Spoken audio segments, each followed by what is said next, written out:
හැම දිනාටම දිරුවන් සරණ ප්‍රාර්ථනා කරනවා. පින්වතුනි, රහතන් වහන්සේලා තුල ගත්ත සංසාරික පුරුදු එකිනෙකා තුල එක එක ස්වරූපෙන් දකින්නට ලැබෙනවා. එක සිදුවීමක් දෙකක් ධර්මයේ සඳහන් වෙනවා. එක අවස්ථාවක මහරහතන් වහන්සේ නමක්, නමුත් උන්වහන්සේගේ ස්වභාවය, උන්වහන්සේ බොහෝ දානේ වළඳනවා. උන්වහන්සේ පාත්‍රයේ පිරෙන්නම දානේ පුරෝගෙන වළඳනවා. මේක අනික් ස්වාමීන් වහන්සේලාට මේ දානේ ගන්න ප්‍රමාණය පිළිබඳ යම් නොසතුටක් ඇති වුණා. ඉතින් බුදුරජාණන් වහන්සේ ළඟට ගිහින් කියා හිටියා, ස්වාමීනි භාග්‍යතුන් වහන්සේ, අසවල් භික්ෂුන් වහන්සේ හරියට දානේ වළඳනවා. මේක හරිම අශෝභන දෙයක්. ස්වාමීනි භාග්‍යතුන් වහන්සේ පාත්‍රයේ පිරෙන්නම දානේ අරගෙන බොහෝ වෙලාවක් දානේ වළඳනවා කියනවා. ඉතින් බුදුරජාණන් වහන්සේ කතා කරලා භික්ෂුන් වහන්සේලා ඉදිරිය අහනවා, භික්ෂුව, ඔබ දානේ වළඳන්නේ ප්‍රමාණවත් ආකාරයෙන්. අනේ ස්වාමීනි භාග්‍යතුන් වහන්සේ, මම දානේ වැළඳුවට ඒ ටිකක් මට මදි කිව්වා. කොච්චර දානේ වැළඳුවත් මේ කුසගින්න අවසන් වීමක් නම් වෙන්නේ නැtei කිව්වා. අන්නේ වෙලාවේ බුදුරජාණන් වහන්සේ භික්ෂුන් වහන්සේලාට උන්වහන්සේගේ පෙර ජීවිත ගැන විමසලා කියනවා, මහණෙනි, මේ භික්ෂුව සාමාන්‍ය කෙනෙක් නෙමෙයි, ඒ නිසා නිന്ദා අපහාස කළ අකුසල් පුරව ගන්න එපා කියනවා. කෙලෙසුන්ගේ මිදිච්ච රහතන් වහන්සේ නමක්. නමුත් ආත්ම භාව 500ක් හස්ති රාජ මහා කුලේ ඇතෙක් වෙලා ඉපදිච්ච කෙනෙක් කියනවා. එතකොට මේ හස්ති රාජයේ හැටියට ඇතෙක් වෙලා ආත්ම 500ක් ඉපදිච්ච කෙනෙක්, ඒ ඇතිවෙච්ච සංසාර පුරුද්ද නිසා මනුස්ස ලෝකයේ ඇවිල්ලා පැවිදි වුණත් කොච්චර ආහාර ගත්තත් ඒකේ ප්‍රමාණයක් ඇති කියලා හිතෙන්නේ නැහැ. මොකද කුසගින්න කියන එක හැම වෙලාවෙම මතුවේ. අර සංසාර පුරුද්ද. තමන්ගේ විඥානේ යම් දෙයකට හැඩ ගැහුණාට පස්සේ, කෙනෙක්ගේ විඥානේ යමකට පුරුදු වුණාට පස්සේ, ඇබ්බැහි වුණාට පස්සේ, ඒක සංසාරික පුරුද්දක් වශයෙන් දිගින් දිගට ආත්මෙන් ආත්මයට යන ස්වභාවයක් අපිට දකින්න ලැබෙනවා. ඔය වගේම තවත් ධර්මයේ තියෙන එක සිදුවීමක්, තර රහතන් වහන්සේ නමක්. නමුත් කවුරුත් දන්නේ නැහැ මේ රහත් කෙනෙක් කියලා. මොකද රහත් වුණා කියලා ඇඟේ බෝඩ් එකක් ඉල්ලගෙන ඉන්නව නෙමෙයි. උන්වහන්සේගේ සාමාන්‍ය චර්යා රටාව, සාමාන්‍ය හැසිරීම, මේ තුල තමයි රහතන් වහන්සේලා මාර්ගඵලලාභීන් එදා ජීවත් වුණේ.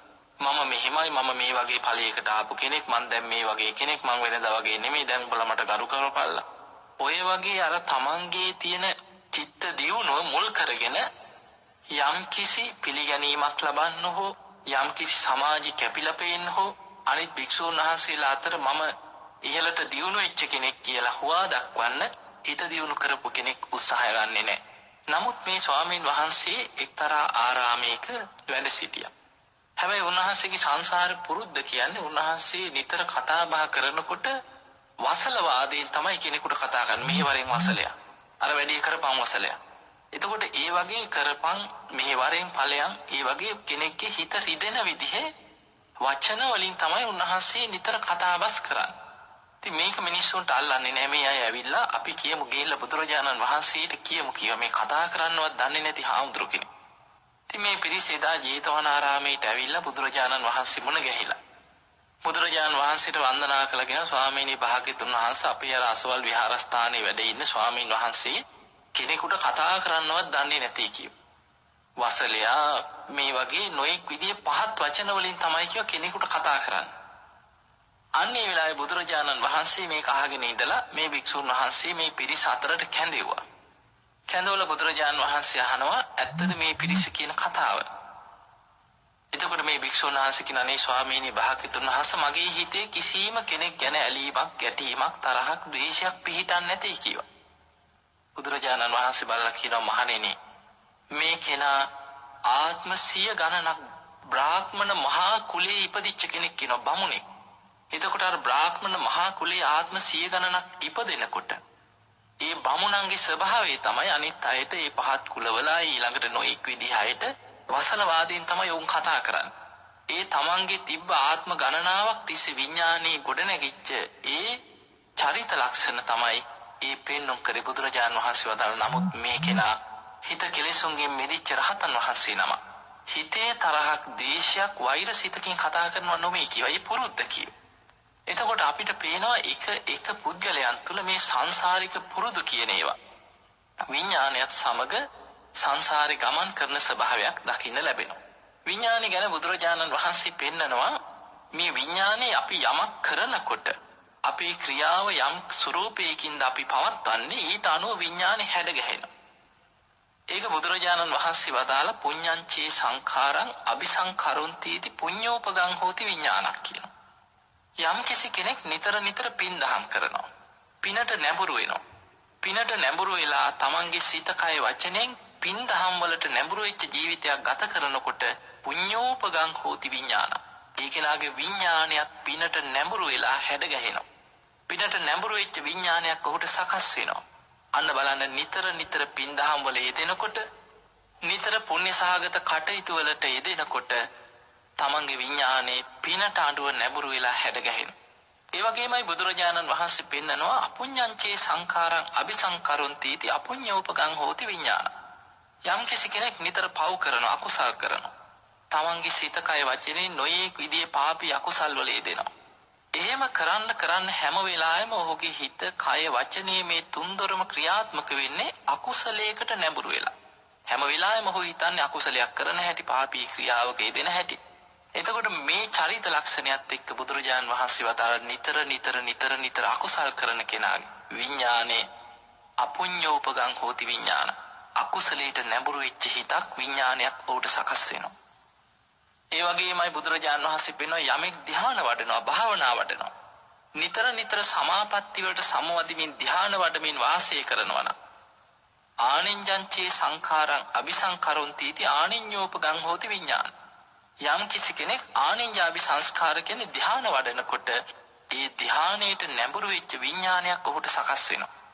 එහෙමනම් අපිට ඊටාම පැහැදිලි පිනක් කරනකොට නිතර පිනේ යෙදෙනකොට පුණ්‍ය සහගත කටයුතු වලම නිතර යෙදෙන කෙනාගේ විඥානේ පිනට අනුව හැඩගැහෙනවා. නිතර අකුසල් කරනකොට අකුසලයට නැඹුරු වෙලා කටයුතු කරන කෙනාගේ විඥානේ අකුසලයටම නැඹුරු වෙලා හැඩගැහෙනවා. ඒ වගේමයි නිතර සමාධිය වඩනකොට නිතර භාවනා කරනකොට ධ්‍යාන වඩනකොට ඒ කෙනාගේ විඥානේ සමාධියට නැඹුරු වෙච්ච විඥානයක් සිතක් ඔහුට ගොඩ නැගෙනවා. හැබැයි මේ සිතුවිලි ඒකාත්මිකින් දෙහිකින් අවසන් වෙන්නේ නැහැ. පින්වතුනි කවුරු හරි ඇහුවොත් ඔබට වයස කීයද? අපි කියයි අපිට දැන් අවුරුදු 50 සම්පූර්ණයි දැන් මට 48යි කියයි 30යි කියයි. අපි ආයුෂක් පනවන්නේ මේ විඥාණයට නෙමෙයි. විඥානේ ඇසුරු කරගෙන පවතින අපේ ශරීරයේ තියෙනවා. මේ මනුස්ස ලෝකේ අපි ඉපදිච්ච දවසේ ඉඳන් මේ කබලින්කාර ආහාරයෙන් පෝෂණය වන ගොරෝසු ශරීරයක් මේ විඥානේ ඇසුරු කරගෙන අපි ගොඩනගන. මෙන්න මේ ශරීරයට මේ ආයතන 6කින් යුක්ත මේ ශරීරයට තමයි අපි ආයුෂක් පනවන්නේ. දැන් මට අවුරුදු 50යි කියයි 60යි කියයි 70යි කියයි 80යි කියයි. හැබැයි මේ ශරීරය විඥානය මේ ශරීරය අල්ලගෙන ඉන්නේ తాවකාලිකව මේ ශරීරය අතහැරලා විඥානේ තවත් කයක් හොයාගෙන යනවා තව ටික කාලයකින්. එතකොට මේ ශරීරය අතහැරලා යනකොට බුදුරජාණන් වහන්සේ පෙන්වනවා ආයුස්මාච විඥාන ආයුෂත් මේ ශරීරය අතහරිනවා. ඒ ආයුෂ තමයි අපි කියන්නේ අපිට දැන් අවුරුදු 50යි 60යි 70යි. එතකොට කර්මානුරූපීව ගේන ආයුෂ අවසන් වෙනකොට මේ ශරීරයේ තියෙන තේජෝ ධාතුව බැහැර වෙනකොට විඥානේ ශරීරයෙන් පහ වෙලා යනවා. විඥානේ කර්මානුරූපී වැඩිලා යනවා තවත් තැනකට.